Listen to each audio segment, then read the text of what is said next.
মুখ্যমন্ত্রীর ত্রাণ তহবিল ব্যবহারে অনিয়মের অভিযোগে কংগ্রেসের আক্রমণ। মুখ্যমন্ত্রীর ত্রাণ তহবিলকে দলীয় স্বার্থে ব্যবহার করা হচ্ছে এমনই অভিযোগ তুলে রাজ্য সরকারকে তীব্র আক্রমণ শানিয়েছেন প্রদেশ কংগ্রেস সভাপতি আশিস কুমার সাহা।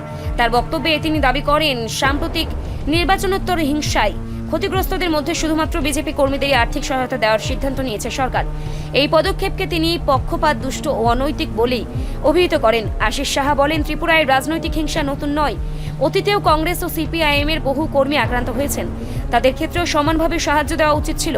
তিনি আরও উল্লেখ করেন, এডিসি নির্বাচনের ফল প্রকাশের পর তীব্রমথার সমর্থকদের বিরুদ্ধে হামলার অভিযোগ উঠেছে।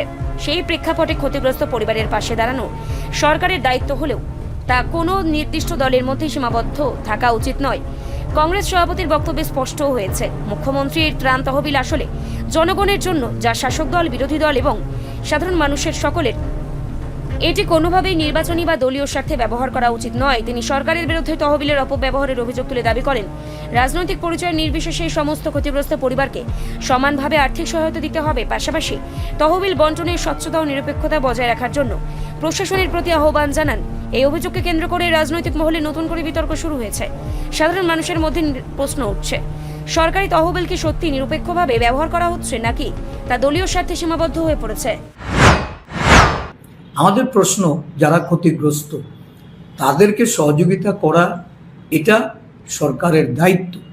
কিন্তু দেখা গেছে এই ধরনের ঘটনা, বিরোধীদের উপর আক্রমণ, বিরোধীদের অফিস জ্বালিয়ে দেওয়া, বিরোধীদের নেতৃত্বের বাড়ি ঘরে গিয়ে ভাঙচুর থেকে শুরু করে লুটপাট, অগ্নিসংযোগ, তাদের যানবাহন, দোকানপাট, ব্যবসা বাণিজ্য কেন্দ্র, সমস্ত জায়গাতে বিগত 8 বছর ধরে যারা ক্ষতিগ্রস্ত হয়েছেন, এই সরকারের না আগের মুখ্যমন্ত্রী, না বর্তমান মুখ্যমন্ত্রী, না শাসক দলের পক্ষ থেকে, সরকারের পক্ষ থেকে কোনো ধরনের আর্থিক সহায়তা কখনো প্রদান করা হয়নি।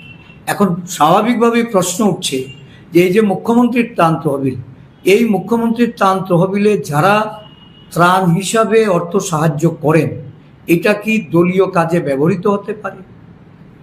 মুখ্যমন্ত্রী তার শাসক দলীয় ফান্ড থেকে যদি অর্থ প্রদান করতেন, তাহলে এই নিয়ে আমাদের কোনো বক্তব্য ছিল না।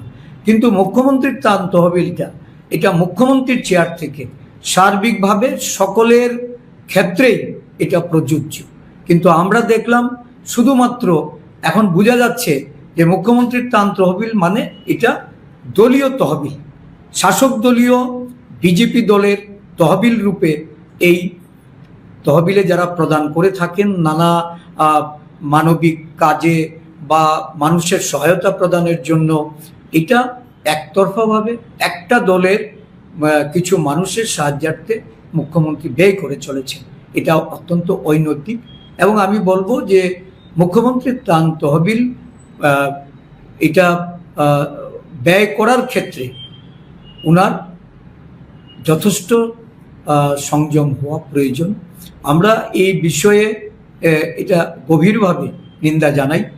কারণ মুখ্যমন্ত্রী যদি মনে করেন যে কেউ ক্ষতিগ্রস্ত হয়েছে, সমান দৃষ্টিভঙ্গি নিয়ে সব দলের ক্ষেত্রে বা যারাই ক্ষতিগ্রস্ত, বিগত দিনে যারাই ক্ষতিগ্রস্ত হয়েছেন, তাদের জন্য মুখ্যমন্ত্রীর যে দায়িত্ব, এই দায়িত্ব পালন করা উচিত।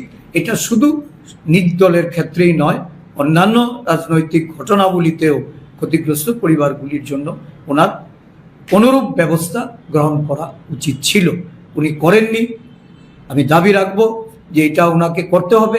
আদারওয়াইজ উনি মুখ্যমন্ত্রীর ত্রাণ তহবিল নিয়ে যথেচ্ছাচার করতে পারবেন না, এটা অনুচিত।